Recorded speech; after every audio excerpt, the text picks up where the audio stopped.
Alors pour la cinquième partie, je voudrais maintenant vous présenter l'orgue tel que nous avons pu le découvrir au moment de son relevage, au début, entre le 9 et le 11 juin 2025. Le savoir-faire de Sébastien Braillon put pleinement entrer en action afin de dresser un meilleur état des lieux de l'instrument une fois, on pourrait dire, démembré. Et qu'est-ce qui a été trouvé? Tout d'abord, un buffet en excellent état, quasiment aucune trace de moisissure ou de piqûre, et surtout construit avec du bois de très bonne qualité. Sa facture y est excellente, tout comme sa conception. Très heureuse et fructueuse rencontre entre le savoir-faire du facteur d'orgue et l'ingéniosité de l'architecte pour le design en correspondance et en harmonie avec l'esthétique évolutive de l'église de Waspervillers. Ensuite, on a trouvé une mécanique en excellent état, d'une stupéfiante précision et stabilité malgré ses 40 ans. Elle est de très bonne facture, solide et souple, témoignant d'un savoir-faire, d'un grand professionnalisme.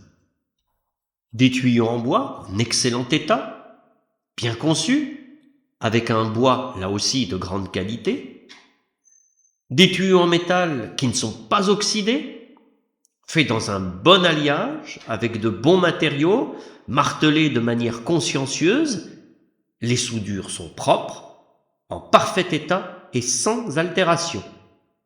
Bref, des tuyaux de très bonne qualité et en excellent état de conservation. Surtout les soudures, malgré leurs 40 ans, ce qui montre encore la qualité et le savoir-faire de Théo Herfer et de son équipe. Face à ce constat, l'avis est unanime. L'état des lieux de l'instrument au moment de son ouverture au début du relevage montre que l'orgue de Waspervillers est de très bonne facture, robuste et stable. C'est un orgue de très bonne qualité factuelle, ce qui rend totalement injustifié de l'avoir autant décrié pendant toutes ces années par certains prophètes de malheur. Avant de démonter les tuyaux et de les classer, Sébastien Braillon a testé le tempérament.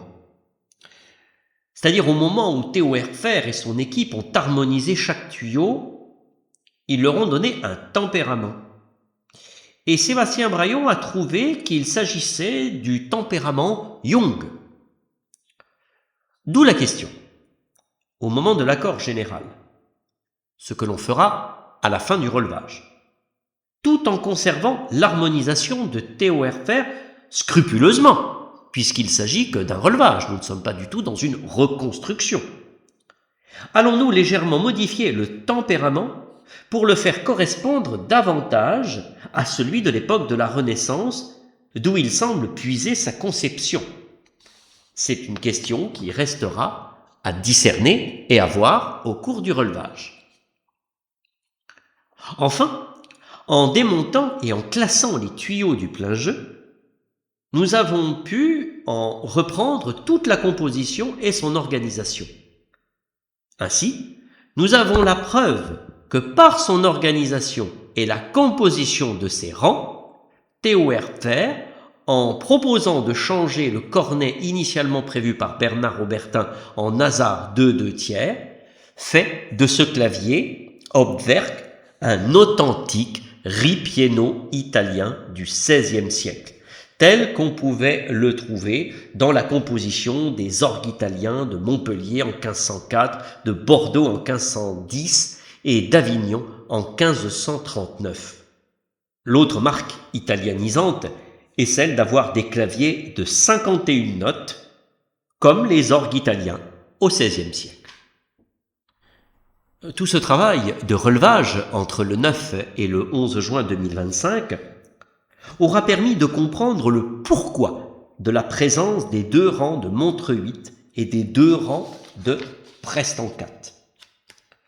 En effet, la composition des rangs du plein jeu avec le nasard 2/2 justifie la présence de 2 rangs de montre de 8 et 2 rangs de preste-en-4, justement pour la stabilité et la cohérence de l'accord général de l'ensemble.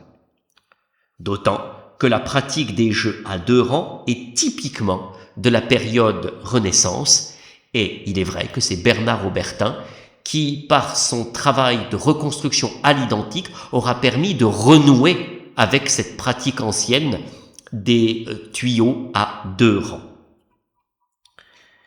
Le principe des jeux à 2 rangs sont là pour la stabilité, mais en même temps pour la richesse harmonique au moment de l'attaque du son. Et là, c'est très important parce que cela montre que la qualité de l'orgue de Waspervillers va résider en particulier dans la richesse harmonique de l'attaque du son. Et c'est là que nous avons vraiment une chance inouïe d'avoir Sébastien Braillon, car non seulement il a été formé chez Bernard Aubertin, mais en plus il fut initié à la technique d'harmonisation des registres à 2 rangs. Or, de cette pratique organologique de la Renaissance que sont les registres à 2 rangs, Sébastien Braillon découvrit ceci. Le 2e rang de montre 8 est malheureusement inaudible dans son effet. Je dis bien dans son effet. Et le 2e rang de preste-en-4 semble préharmonisé, mais complètement muet, comme s'il n'avait jamais été harmonisé complètement au moment de la construction dans cette église, c'est-à-dire entre juillet 1984 et novembre 1984, date de son inauguration. Pourquoi constater cet état en 2025 ?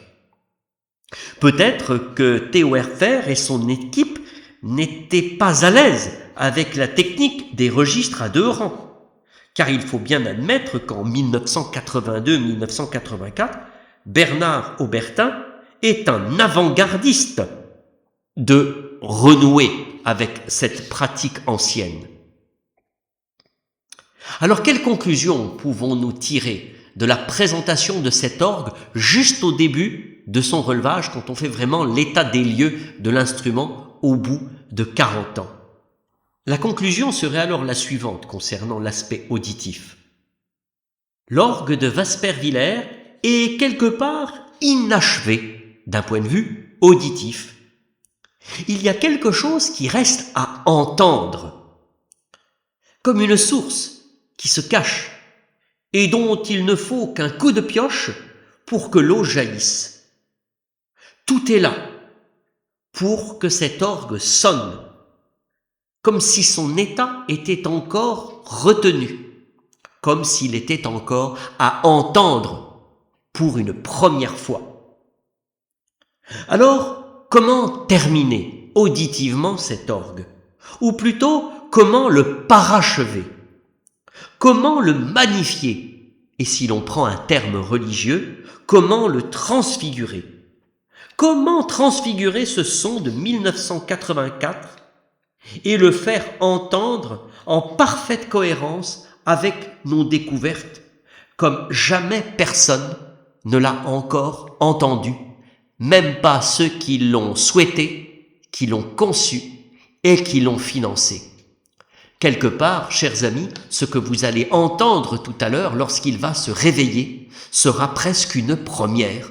Nous serons les premiers à entendre cet orgue comme jamais il n'a encore sonné. Et pourtant, comme je le dis, ce n'est pas une reconstruction, c'est uniquement un relevage à partir du travail de Théo Herfer qui a été scrupuleusement respecté par Sébastien Braillon. Mais cela, c'est la suite du nous relevage qui va nous le révéler.